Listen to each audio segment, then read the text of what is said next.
compartilhar um pouquinho aqui da nossa tela, né? É isso aí, beleza.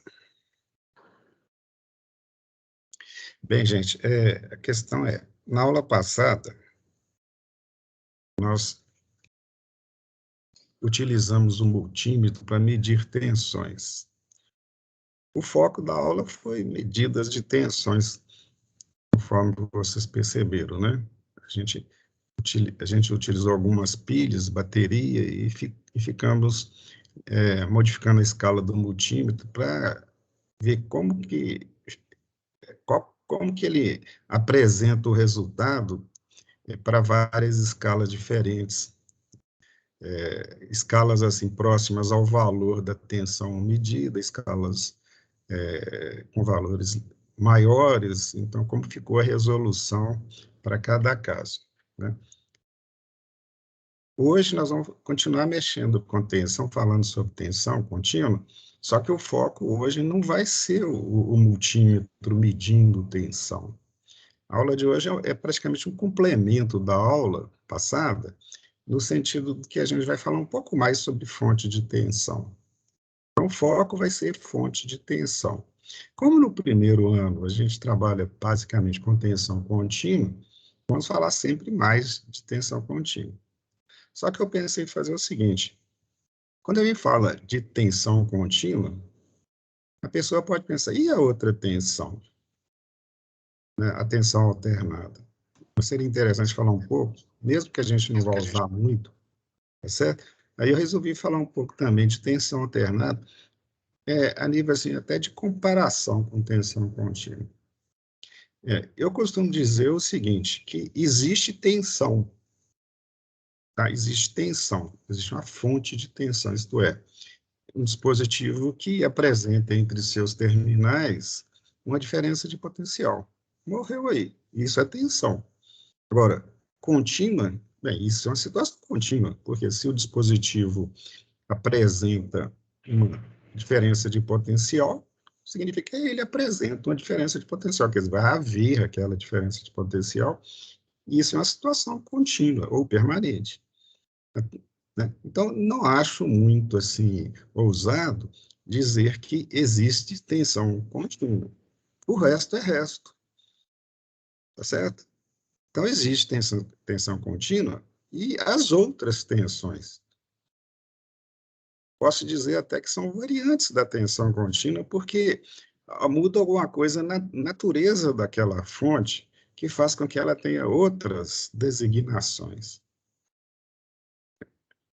Sem querer complicar, né, eu vou mostrar para vocês. O objetivo é simplificar, tá? Então, eu vou entrar aqui com outro arquivo, outra simulação, para mostrar isso que eu quero dizer. Eu vou apresentar antes para vocês alguns instrumentos que a gente utiliza no laboratório e que nós vamos utilizar hoje para eu deixar claro, ou tentar deixar claro para vocês essa coisa que eu acabei de falar aqui, que pode ser até um absurdo, né? Aparentemente. Quer dizer, existe tensão contínua e as outras, que são tensões contínuas também, né? Não são tensões contínuas, são variantes da tensão contínua. A complicação está aí, mas eu vou mostrar para vocês o meu ponto de vista. Tá? É um ponto de vista, tá, gente? É uma forma de enxergar. Bem, aqui nós temos o quê? Um osciloscópio, que é um instrumento utilizado muitíssimo, nos laboratórios de circuitos elétricos, nos laboratórios de eletrônica analógica. Ele tem a função de mostrar, entre outras, né, de forma gráfica, a grandeza que eu estou estudando em termos de tensão. Num laboratório básico de circuitos elétricos ou de eletrônica analógica, os instrumentos que sempre tem lá, não tem como não ter, osciloscópio, que eu digo que é o carro-chefe, porque ele serve para muita coisa, ele nos ajuda bastante. Tem a fonte de alimentação, né, uma fonte que forneça energia para o circuito que eu vou estar estudando.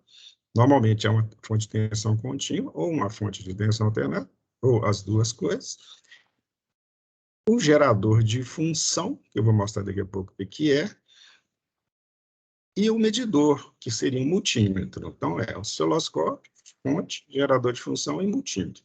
São os 4 elementos mais utilizados. Com relação ao osciloscópio, esse que nós temos aqui no nosso simulador, ele é meio híbrido, porque existem 2 tipos de osciloscópio. O osciloscópio analógico e o osciloscópio digital. Ambos fazem a mesma coisa de forma diferente. E essa mesma coisa, o que é? É mostrar numa tela. Antigamente usava muito o termo tela, screen. Hoje usa mais o termo display. Mas é um visor graduado ou graticulado, né, no qual vai aparecer uma figura que vai estar representando a grandeza estudada. Então, eu ligo através das pontas de prova esse dispositivo, né, que tem 2 pontas de prova aqui, ao circuito que eu quero analisar e obter dele, de forma gráfica, as informações que eu preciso. Entenda que isso aqui é um plano cartesiano, portanto, é um plano orientado, né? Tem os eixos verticais, o eixo vertical e o eixo horizontal, isto é, a ordenada, aliás, a coordenada, desculpe, e a abscissa. De uma maneira geral, a abscissa, o eixo horizontal, é utilizado para representar o tempo, e o vertical, o valor instantâneo da grandeza. Por que é instantâneo? Porque ele vai mostrar o valor da grandeza em cada instante, variando ou não uma grandeza. Tá certo? Tem grandezas que são constantes, então vai aparecer uma linha reta. Tem grandezas que são variáveis, aí vai aparecer uma forma de onda. Tá certo? Ele mostra isso utilizando o quê? Um traço. O traço é a ligação de todos os pontos da grandeza equivalentes ou relativos a cada instante. Então, se você tem, num dado momento aqui, ó, no meio do tempo, um instante, e naquele instante você tem as ordenadas, né? Aliás, as coordenadas, você troca a vertical, a horizontal, fluindo aqui num ponto, você tem um ponto na tela. Para todos os outros instantes, você tem outros pontos. E a união de todos esses pontos é a linha, né? É a linha ou a forma de onda. Ele vai indicar isso para nós. Isto é, ele vai mostrar um valor instantâneo em função do tempo. O osciloscópio analógico, que é o modelo mais antigo, ele basicamente faz isso. Ele mostra a forma de onda de forma que eu a veja, eu a identifico, eu posso analisá-la e fazer algumas medidas. O digital faz isso e muito mais, né? Vocês vão observar que o osciloscópio digital, ele veio, obviamente, depois do analógico, ele, em alguns pontos, ele foi criado baseando nos critérios de apresentação das formas de onda que já existia para o analógico. E depois foram incorporando outras tecnologias, ele foi cada vez mais se tornando sofisticado, de tal forma que ele faz quase tudo hoje em dia em termos de análise de circuito. Isto é, o digital, tá certo? Esse aqui, como é meio assim, analógico digital, porque é um virtual, né? Vocês vão compreender isso, que ele é limitado e ele chega mais próximo às características do osciloscópio analógico. O que eu fiz aqui, ó, que eu montei para vocês, é o seguinte, eu peguei o osciloscópio, esse osciloscópio, e liguei nos terminais dessa bateria aqui, ó, de 9 volts. O que vocês sabem dessa bateria? Que isso é uma fonte de tensão contínua. Isto é, isso aí é um dispositivo, ela, né, é um dispositivo que vai gerar 9 volts. Em qualquer momento tem 9 volts. Se você colocar um voltímetro aí, vai marcar 9 volts, morreu, porque não muda, né? Agora, o que o osciloscópio vai apresentar? Eu vou mostrar para vocês. Ó. Eu vou pôr ele para simular e vocês vão enxergar isso aí, ó. Agora ele já está funcionando. Precisa que a luzinha acendeu, certo? Eu selecionei aqui qual canal que eu utilizei, que é o canal 1, tá aqui, ó, canal A, certo? E observem aqui esses dizeres aqui na tela. Ó. Canal A, 5 volts por divisão, canal B, 5 volts por divisão. Quer dizer, a escala vertical do osciloscópio, que é dada em volts por divisão, dos dois canais foram ajustadas para 5 volts. Isso quer dizer que cada traço desse aqui, ou cada divisão dessa aqui, ó, vai estar valendo 5 volts. Esse time aqui, ó, ou a escala da base de tempo, está dizendo que cada divisão aqui equivale a 1 milissegundos. 1 milissegundo. Quer dizer, é um tempo pequeno. Normalmente, as grandezas elétricas, elas se modificam, elas variam numa velocidade tal que os tempos são pequenos, tá?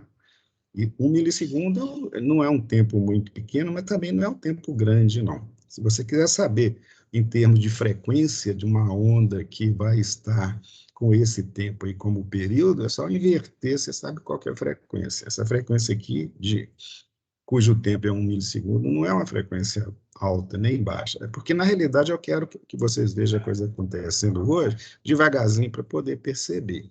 Mas, então, vamos interpretar o que o osciloscópio está mostrando. Ó. Observe que o tempo vai passando, eu considero isso aqui, ó, que para a gente imaginar o tempo passando, como acontece na vida da gente, é só você verificar que, à medida que vai passando, eu vou considerando valores crescentes aqui nessa escala. Por exemplo, aqui eu tenho um instante, aqui tem 1 milissegundo depois um outro instante, mais 1 milissegundo depois outro. Quer dizer, o tempo está passando aqui, mas a linha não muda. Aqui, ó. A linha não muda por quê? Porque ela está indicando o valor da tensão da bateria, que não muda. É 9 volts, morreu. Entende? Como é que eu sei que é 9 volts? Porque a escala está indicando 9 volts. Observe que essa escala aqui ela não é muito apropriada para medir 9 volts. Por quê? Porque se cada divisão aqui ó, marca 5 volts, eu sei que se a linha estivesse passando onde que eu pus a seta aqui, ó, seria 5 volts. Se a linha estivesse passando aqui onde que eu pus a seta de novo, seria 10 volts. Se ela estivesse passando aqui em cima, seria 15 e vai. Ela está entre o primeiro traço aqui ó, e o segundo, quer dizer, não fica fácil eu dizer, digamos, adequado, né, eu preciso dizer que aqui é 9 volts. Eu teria que escolher uma escala melhor. Aí o osciloscópio tem recurso, aí eu vou lá, ó, no ajuste aqui ó, do canal e coloco numa escala mais adequada, por exemplo, 2 volts por divisão. Saiu de 5, cara, passou para 2. A onda para onde foi? Já melhorou um pouco, porque olha aqui, se são 2 volts por cada divisão, eu sei que temos aqui 2, 4, 6, 8, o próximo é 10. Mas ela está exatamente no meio, né? Entre o 8 e o 10. Então, eu já consigo perceber, com uma certa exatidão, que o valor da bateria lá, desculpa esse negócio que entrou na frente aí, que o valor da bateria lá ó, é de 9 volts.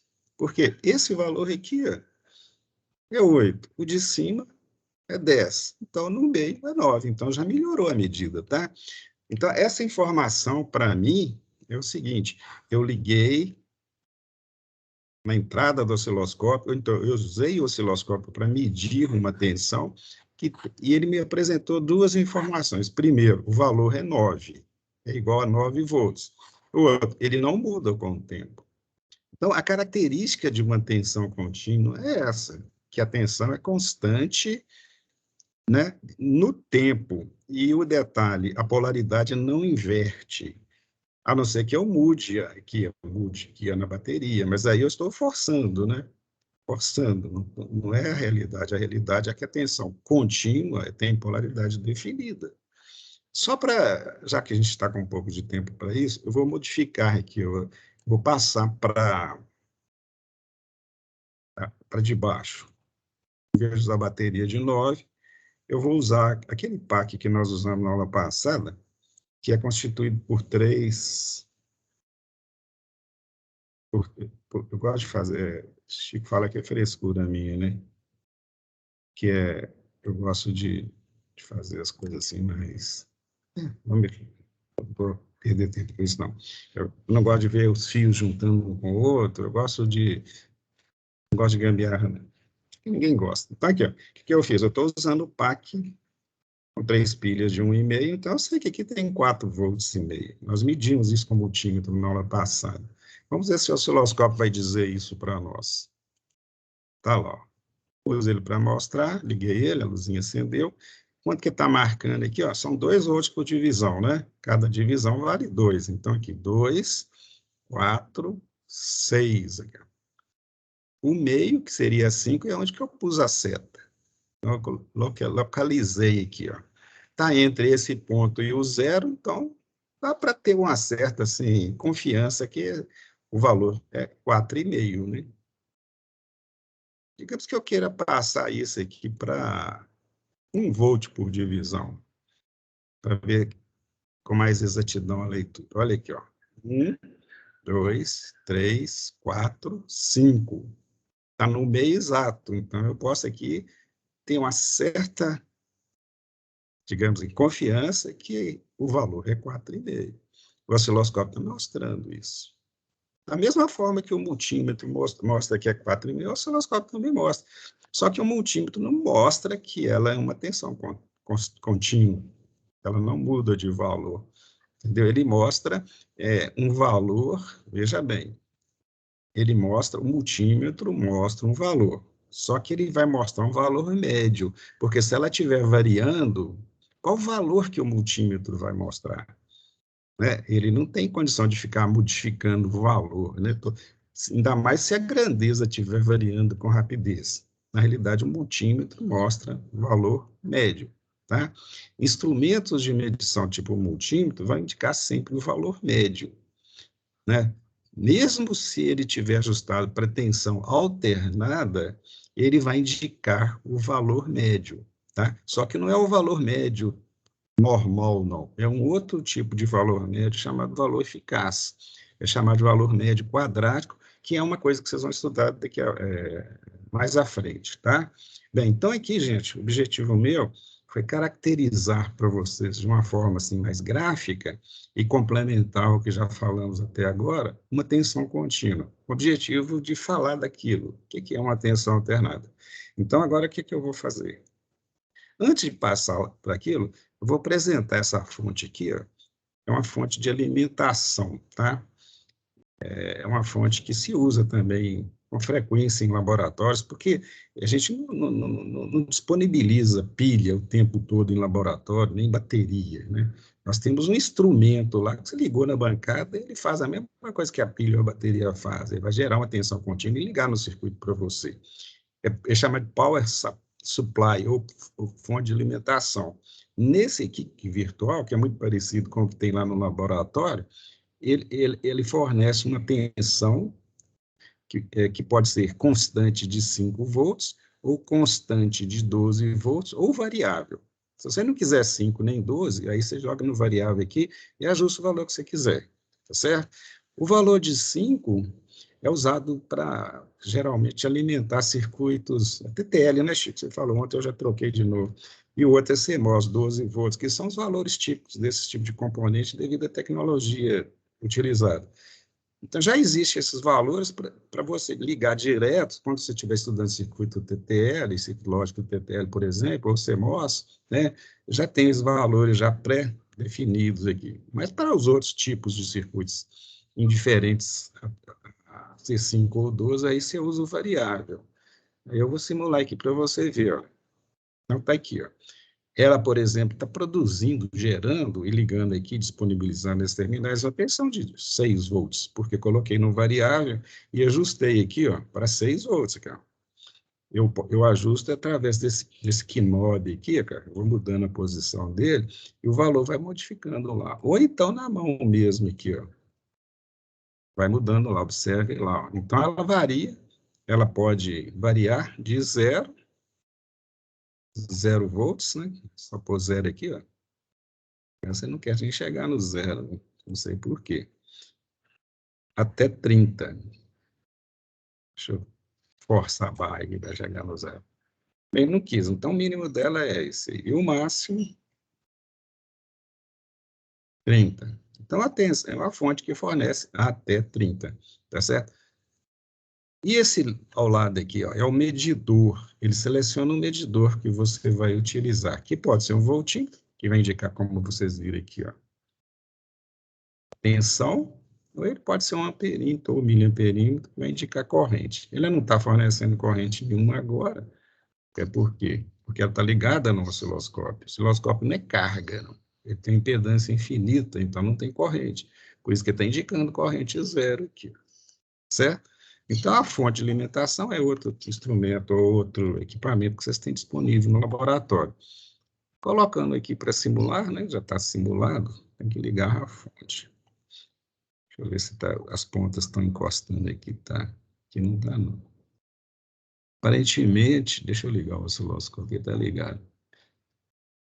Deixa eu parar de simular aqui. Eu queria que só que vocês vissem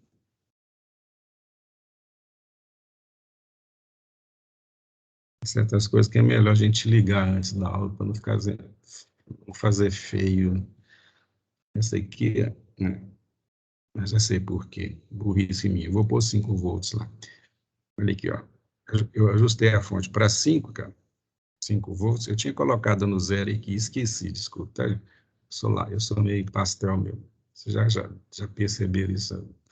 Eu ajustei para 5 e está marcando 5 aqui. Está na escala de 2 volts por divisão. Então, 2, 4, 5. Se eu ajustar, vou pôr aqui, eu vou ajustar, a linha vai ficar movendo de posição. Olha lá. Eu vou ajustar aqui, ó. Eu vou colocar o valor baixo aqui para não passar do limite da escala, tá? Vou pôr tensãozinha lá. Olha só no osciloscópio lá. Deixa eu chegar um pouquinho para vocês verem as duas coisas ao mesmo tempo. Vou ajustar a tensão aqui, ó. O voltímetro está mudando o valor e o osciloscópio também. Deixa eu pôr para medir tensão aqui, pronto, beleza. Agora vai ficar fácil. Olha aqui, ó. Eu ajustei aqui, está marcando 5 volts aqui no medidor dele, porque a posição que eu coloquei o Q9 aqui, ó, produziu 5, e lá está marcando 5. Mas se eu ajustar, subir ou diminuir, vamos subir aqui, ó. Vou aumentá-la, 6, 7, olha a onda subindo lá no osciloscópio, olha lá. Passou do limite, né? Quando passa no limite, você muda a escala. Você vem aqui, ó, muda a escala. Passa, por exemplo, para 5 volts por divisão. Aí você continua aumentando, ela vai continuar subindo, olha lá. Quer dizer, a tensão contínua, você muda o valor dela à vontade, mas ela continua sendo contínua. Então a pessoa, por que é contínua se eu estou mudando? Quer dizer, ela é contínua no fato de que o valor instantâneo, a partir de um certo ajuste, se mantém. No tempo, o tempo vai ficar modificando, mas o valor não muda, a não ser que eu vou lá e modifique. Tá certo? Então, esse valor, a gente implicitamente está considerando a polaridade também, tá? A diferença da tensão contínua do que nós vamos ver agora, que é a tensão alternada, é que a tensão contínua tem polaridade definida e alternada não tem. Aqui, ó. Eu tenho aqui um outro instrumento de laboratório chamado gerador de função, Function Generator. Ele não é uma fonte de alimentação, ele não é utilizado para fornecer energia, mas ele é utilizado para produzir uma tensão elétrica que tenha uma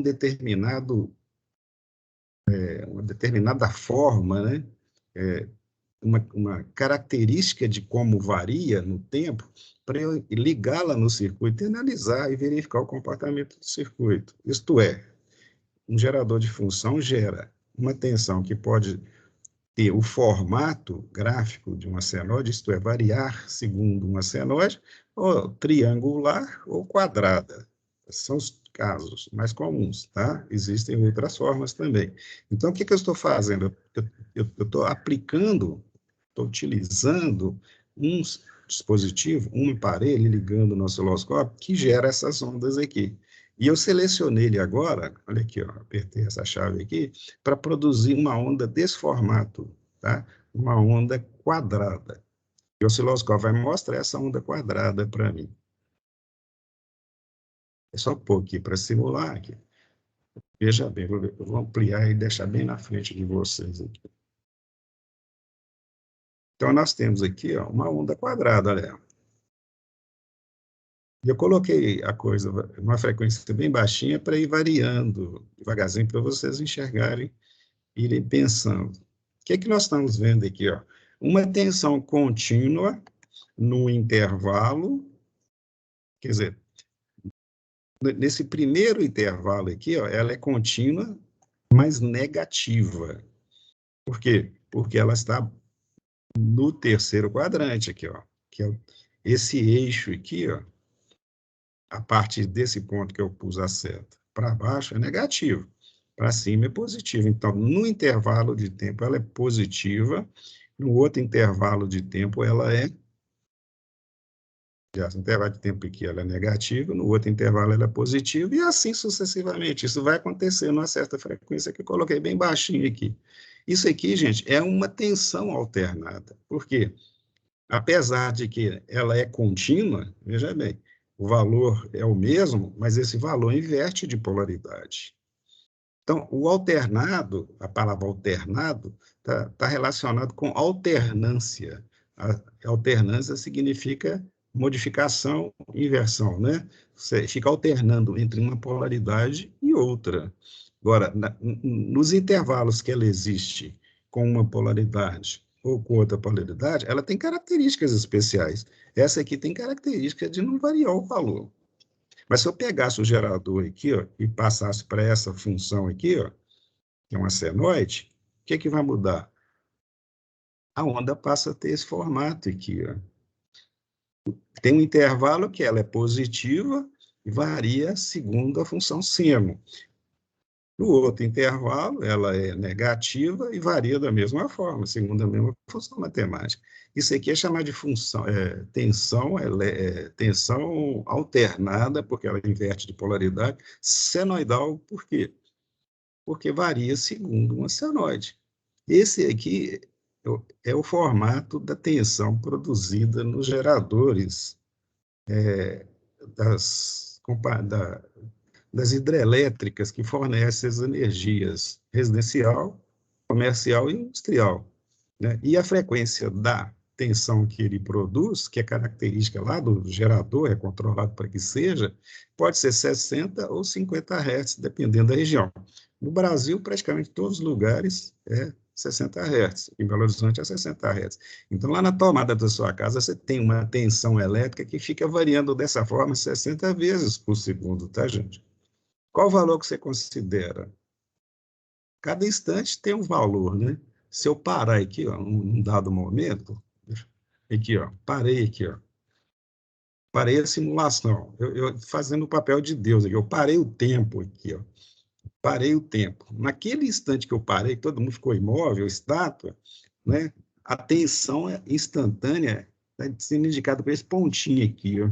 É só verificar na escala vertical esse valor, eu fico sabendo qual que é o valor instantâneo, em qual instante. Aí eu projeto aqui embaixo, fico sabendo o instante, porque aqui nós temos tempo, a escala de tempo aqui dessa grandeza, entendeu? Então, para esse instante aqui especificamente, o valor foi esse aqui, entendeu?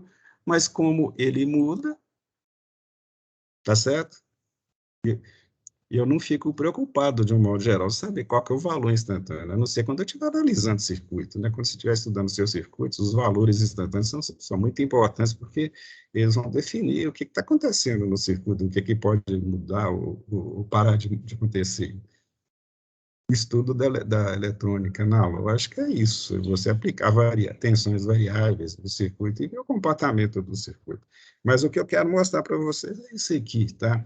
É uma outra forma adquirida, né, em termos de tensão, que uma fonte de tensão pode nos fornecer, né? Só para fechar essa questão, o gerador aqui, aproveitando a oportunidade, tem ainda a opção de uma onda com esse formato aqui, ó. É uma onda triangular, olha aqui, ó. Ela é, digamos assim, tem um comportamento linear em intervalos de tempo. Essa variação é puramente linear, é uma linha reta. Ela passa desse valor negativo até esse valor positivo linearmente com o tempo. Então, as grandezas, em termos de fonte de tensão, as grandezas, não, a grandeza fonte de tensão pode ser constante contínua, constante, isto é, o valor não modifica e, com o tempo, né, e é definido segundo um critério de ajuste seu. Então, é uma tensão contínua constante. Ou ela pode ser alternada, isto é, pode ter modificações cíclicas, né, ou periódicas de polaridade. E, nesse caso, como ela vai mudar de polaridade, vai modificar o valor instantâneo. E essa modificação de valor instantâneo pode seguir um critério, né, ou ser regido por uma expressão matemática específica. No caso, por exemplo, da função seno, no caso dessa função aqui, ó, é uma equação matemática linear, né, ou o caso da onda quadrada, cada gráfico é regido por uma equação matemática. Entendeu? Tá claro, gente? Tem alguma pergunta a fazer sobre isso? Bem, então vamos ao assunto que eu tinha preparado para a aula de hoje. É falar mais sobre nossa tensão contínua, isto é, uma tensão com polaridade constante.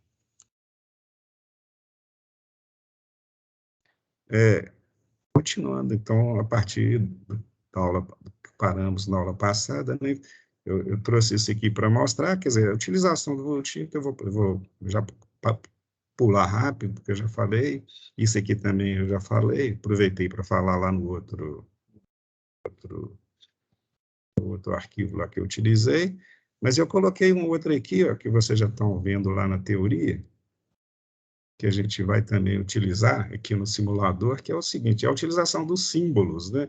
Isso aqui é chamado de diagrama esquemático, né? Na maioria dos casos, gente, em laboratório e lá na teoria, a gente não fica desenhando, apresentando o componente do jeito que ele existe fisicamente, não. Por exemplo, você não vai ficar desenhando pilha lá no seu circuito, você não vai ficar desenhando resistor, capacitor, você vai utilizar símbolos, né? Nem a fonte de tensão você vai desenhar, você vai usar o símbolo dela, né? É extremamente mais fácil você utilizar os símbolos, né?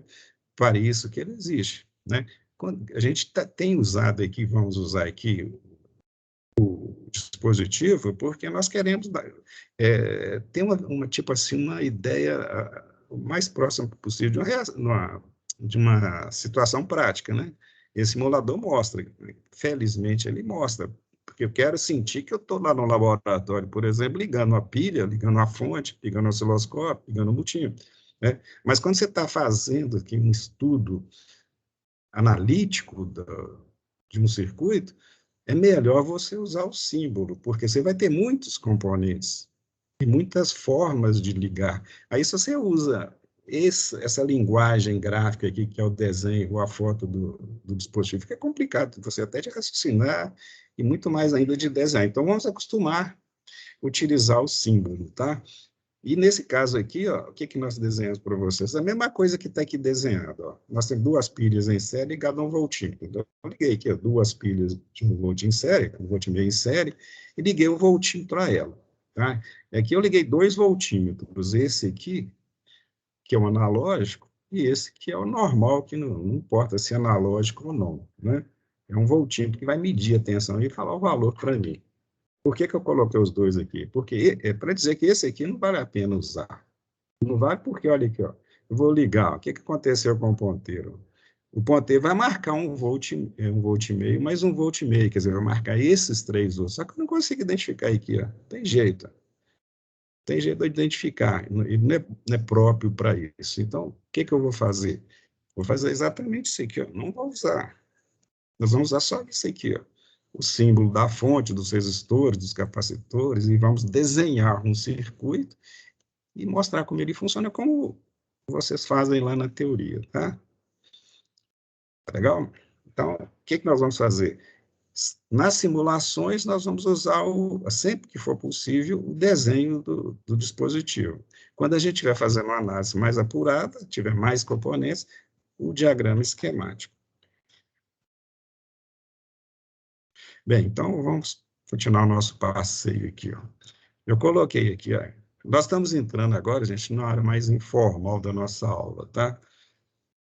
E interativa também. O que eu fiz?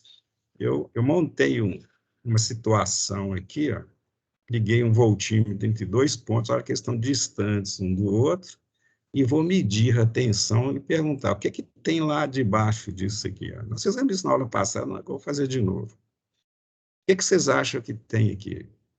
A informação é que você tem é essa aí. Ó. Alguém saca e me diz o que está atrás aí dessa interrogação?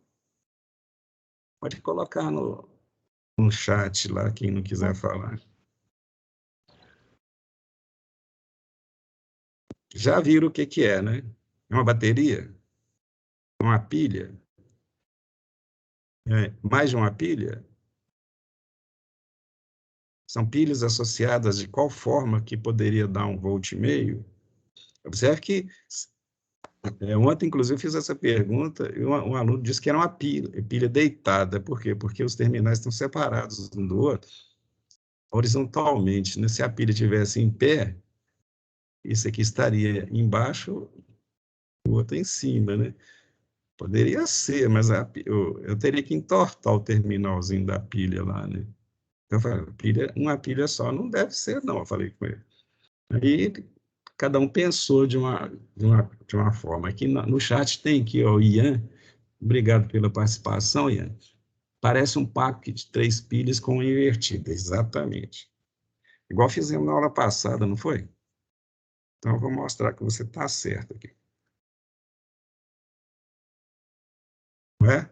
É um pack, né? É um conjunto de 3 pilhas, uma delas está invertida em relação à outra, que é, no caso, essas duas aqui. Ó. Igual fizemos na aula passada, nós divertimos um pouquinho lá.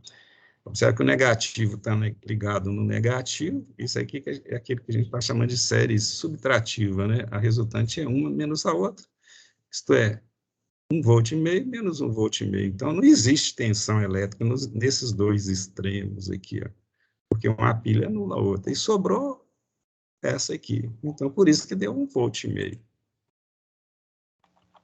Certinho aí. Vamos, o que, que eu pus embaixo aqui? O diagrama esquemático dessa mesma situação aqui. Ó. É a mesma situação, cara. Será que a pilha do meio está com o negativo ligado no negativo da pilha da direita, logo uma anula a outra, e sobrou a pilha da esquerda. Aí, se eu pôr para simular, o voltinho vai marcar 1,5 volt, cara. Beleza? Então, duas formas de mostrar a mesma coisa. Tudo é uma questão de linguagem, né? Isso aqui em cima é mais intuitiva, mais real, e essa é mais representativa, mas na maioria dos casos é mais usada para a gente entender melhor o fenômeno que a gente está analisando. Bem, deixa eu ver o tempo aqui. Nós temos alguns minutos ainda. O que eu coloquei aqui? Para a gente falar mais ainda, conhecer mais ainda as fontes. Fonte ideal ou fonte não ideal ou real, né? O que eu quis mostrar? O que eu quero mostrar para vocês? Observe aqui, eu tenho uma fonte de tensão, no caso uma pilha, eu peguei a fonte mais simples possível e estou aqui predisposto a ligá-la num circuito que eu vou chamar de carga. Observe o seguinte, se eu não liguei, quer dizer, se ela não estiver fornecendo corrente, o valor que o voltímetro vai medir ao ser ligado nos extremos dela é o valor da força eletromotriz que ela produz, que no caso é 1,5. Qualquer fonte de tensão produz gera uma força eletromotriz específica que é o que se disponibiliza nos terminais dela, que é o caso que está acontecendo. Porém, quando você liga aquela tensão elétrica, aquela fonte num circuito elétrico, vai passar a existir corrente. Até então não tem, porque pelo voltímetro não vai passar, porque ele não é enxergado pela fonte, né, os termos que a gente utiliza, não é enxergado por quê? Porque tem impedância infinita. É um circuito aberto em termos de corrente elétrica. Então, ele não drena a corrente.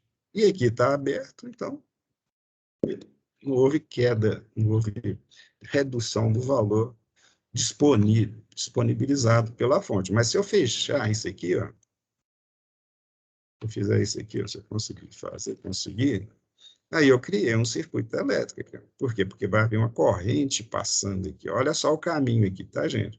Sentido convencional. Eu estou circulando aqui no sentido convencional. Imagine que tem um monte de elétrons, de cargas positivas fazendo isso aqui, apesar de que, você sabe bem, né, lá na teoria foi muito bem explicado, que cargas positivas não se movimentam nos fios, são elétrons que se movimentam. O sentido real mesmo é esse outro aqui, ó. Elétrons saindo do terminal negativo, né, saindo, viu, saindo, e entrando no positivo, né? Lá dentro flui do positivo para o negativo, mas é lá dentro. Então, elétrons que vem aqui, ó, descendo, descendo, descendo aqui, ó, virou para a direita, subiu, ficou circulando. Entendeu? Não é isso que acontece? Bem, qual o efeito físico aqui da fonte? É que lá dentro da pilha, por onde está passando a corrente, tem a sua resistência interna. Todo circuito, conforme já frisamos bem não, várias vezes, todo circuito, quer dizer, todo caminho por onde passa a corrente tem resistência. Ela pode ser pequena ou alta, depende do caso, né, do caminho, né, das características daquele caminho que vocês já estudaram lá na teoria, né? Resistividade material, seção transversal, comprimento, coisa desse tipo, segundo a lei de Ohm, tá certo? Mas o ideal aqui da pilha é que ela não oferecesse nenhuma barreira à passagem da corrente, que ela só fornecesse energia, mas isso é impossível, certo? Isso é impossível, porque desde que haja caminho, desde que o elétron passe por algum lugar, ele está passando por um meio que tem elétrons, livres ou não, e esses elétrons vão se chocar com aqueles que estão se movendo lá, constituindo a corrente, e através de atrito e coisa desse tipo, né, vai gastar energia, vai produzir calor e coisa desse tipo, né? Quer dizer, vai ter uma resistência àquilo e tem esses efeitos e outros, né?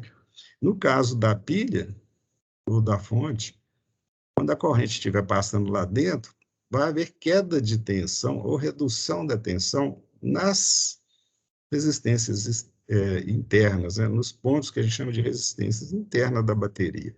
De forma que a tensão resultante final não vai ser aquele 1,5 volt mais, vai ser 1,5 volt menos menos a redução ou queda, em função da resistência interna. No caso aqui, ó, vamos ver qual o valor que foi, 1,46 aqui, ó. Com a chave aberta, isto é, sem corrente, foi 1,5 volt. Digamos assim, a tensão natural da bateria, da pilha. Agora, é aqui, é uma tensão real. E se eu modificar a carga, esse valor modifica. Aí eu não quis modificar aqui, eu não quis entrar no mérito aqui de que carga tem aqui, porque nós ainda não estudamos os efeitos, né? Estudando resistência aqui no laboratório, mudança de valor e tal, né? Eu quis deixar aqui como uma carga genérica. Com essa carga, houve uma queda e a tensão foi essa aqui. Tá? Então, fonte ideal é aquela que, qualquer que seja a carga, o valor não se altera. Fonte real, isto é, aquela que existe realmente, o valor modifica, tá certo? E eu posso mostrar para vocês em termos de simulação isso aqui, tá, gente? Na prática não é assim que acontece. Eu vou pegar essa pilha aqui, ó, e vou configurar ela para ser uma fonte ideal. Olha só o que eu estou fazendo aqui, ó. Eu estou forçando a barra, entendeu? E tornando uma pilha ideal. No simulador eu posso fazer, na prática não tem como. Então, eu tornei essa pilha ideal. O que é uma pilha ideal ou o que é uma fonte ideal? É uma que não tem resistência interna. Eu estou forçando uma coisa fisicamente impossível. Mas, como eu disse, no simulador se torna possível. Aí, o que aconteceu aqui? Ó? Mesmo com carga, a tensão foi 1,5. Entendeu? Então, temos aqui, assim, para a gente raciocinar, fonte real tem queda de tensão quando está sob carga, quando tem circuito. Fonte, isso é fonte real. Fonte ideal não importa, com carga ou sem carga, o valor é aquilo. Então, quando você estiver analisando um circuito, se o professor falar, considere a fonte ideal, pronto, morreu aí. Se a fonte ideal está sendo considerada ideal, porque ele está dizendo que o efeito da carga é tão pequeno que é irrelevante. tá? Aí o simulador retira ele e coloca o valor lá real. Valor real não, valor estabelecido. Se é uma pilha, é 1,5 V, pronto. Se é real ou não, nem importa. Tá claro, meninos? Sim.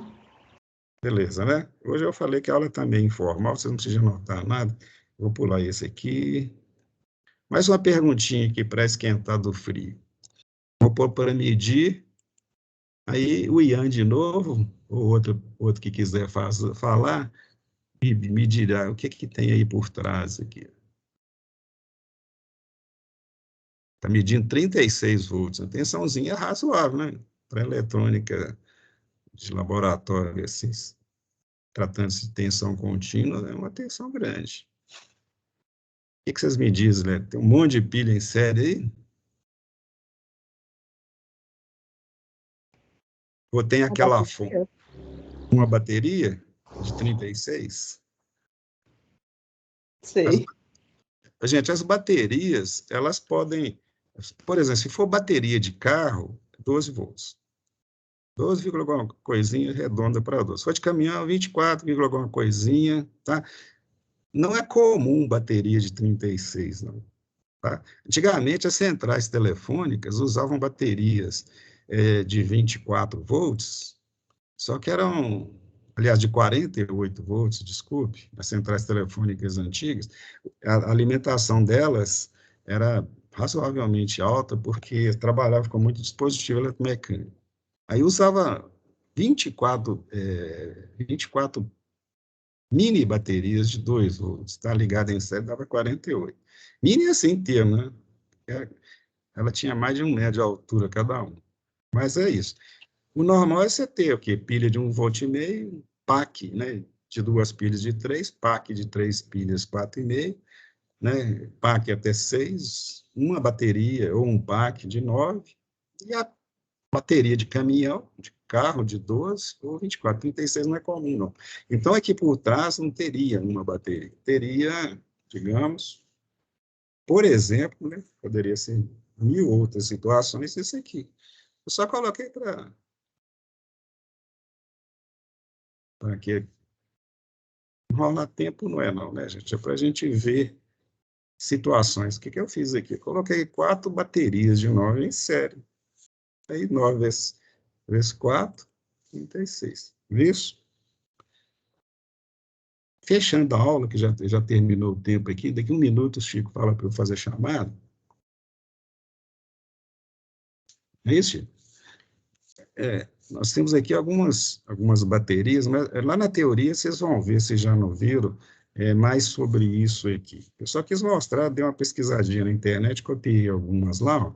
Essas baterias aqui de baixo são baterias usadas em moto, por exemplo, no brake, como o Chico lembrou bem ontem, também em cerca elétrica. São baterias de 12 volts, cara, usadas para alimentar esses circuitos. E ela tem uma capacidade de 7 amperes hora. Isso aqui é a capacidade da bateria.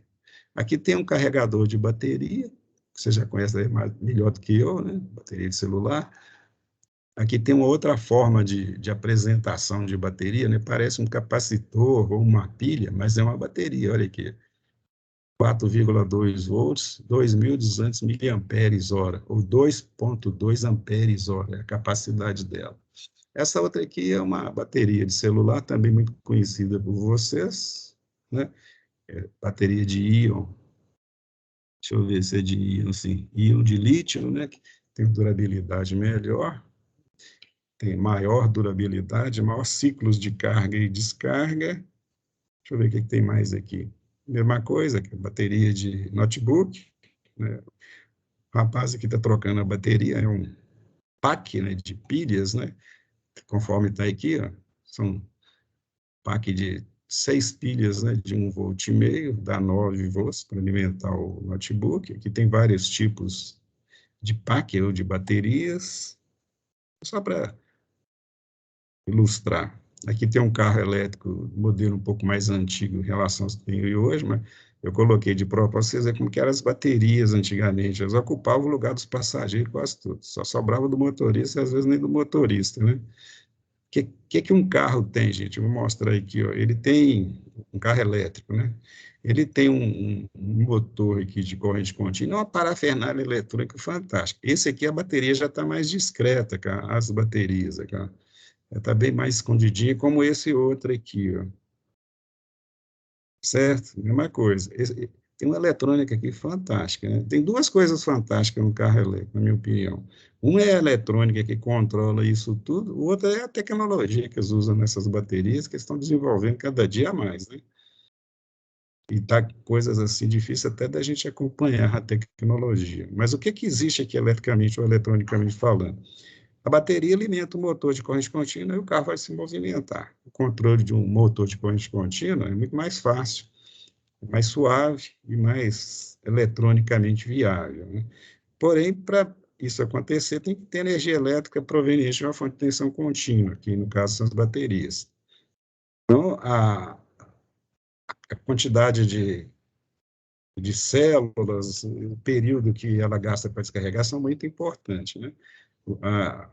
Como é que fala? A autonomia de um carro está muito relacionado com isso. Então, as baterias são feitas, estão cada dia mais digamos assim, com mais sucesso nesse sentido, de ter autonomias grandes, né? Mas, apesar disso, além disso, tem o circuito aqui de reaproveitamento, né? Às vezes, quando o carro, você está dirigindo um carro elétrico, e na hora que você desacelera, quer dizer, tira o pé do acelerador, né, o motor dele, elétrico, passa a funcionar como gerador. Aí aproveita a energia cinética do carro e transforma aquela energia cinética do carro, principalmente nas descidas, em energia elétrica para recarregar a bateria e com isso aumentar a autonomia, né? Na frenagem também acontece isso. Tem um conversor nos freios da roda, que na hora que você freia o carro e produz calor, por isso, né, devido à fricção, né, aquele calor também aquela energia térmica também é transformada em energia elétrica e jogada lá na bateria. Em resumo, eles fazem tudo para aproveitar qualquer tipo de energia que não está sendo utilizada positivamente naquele momento para recarregar as baterias. E cada dia está mais interessante isso. Isso aqui é uma bateria de carro, já conhecida de todo mundo, né? É uma bateria assim, feita com não tão, digamos, cuidado quanto outras. Por quê? Porque o carro, né, ele se movimenta muito e ela fica quase ao ar livre, né? Não é ao ar livre, porque tem o capô, né? Mas os gases que elas emitem são facilmente expelidos, né? E o fato dela ficar vibrando muito também ajuda a manter os eletrodos dela limpos, né? Então, é uma bateria assim que não demanda muita tecnologia, não. Já esse outro tipo de bateria, que é uma bateria de caminhão, eu falo a mesma coisa. Já essa outra bateria que tem aqui, ó, chamada de bateria estacionária, toma mais cuidado, porque olha onde se usa as baterias estacionárias. A bateria estacionária é igual a uma bateria comum, sabe? Só que ela, pelo fato dela ficar condicionada no ambiente e não ficar se movendo muito, e aquele ambiente necessita de que ela não interfira nele, por exemplo, não pode ter vapor, né? Quando ela estiver processando e gerando energia, e isso é feito através de um processo químico que utiliza ácido, não pode ter cheiro. Então, ela tem uma vedação, um sistema de filtragem muito bom, né?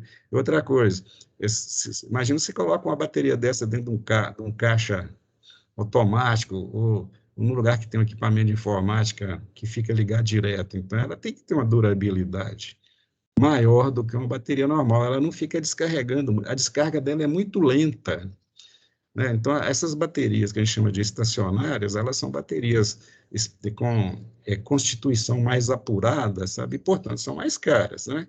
Uma bateria de carro aí, sei lá, dos R$ 300, uma bateria estacionária custa R$ 1.000, R$ 2.000 para cima. E faz a mesma coisa, gera uma tensão contínua de 12 volts, por exemplo.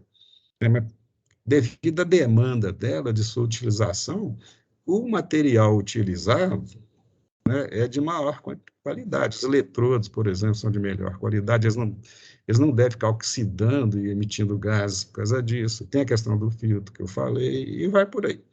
Em resumo, gente, eu quis dar hoje para vocês uma ideia assim, bem genérica de fontes de tensão e como a gente vai trabalhar com isso durante o nosso curso aqui, tá certo? E aí eu pergunto, está tranquilo?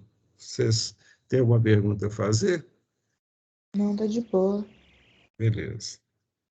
Eu vou, portanto, parar aqui a nossa gravação para poder disponibilizar para quem quiser, é isso?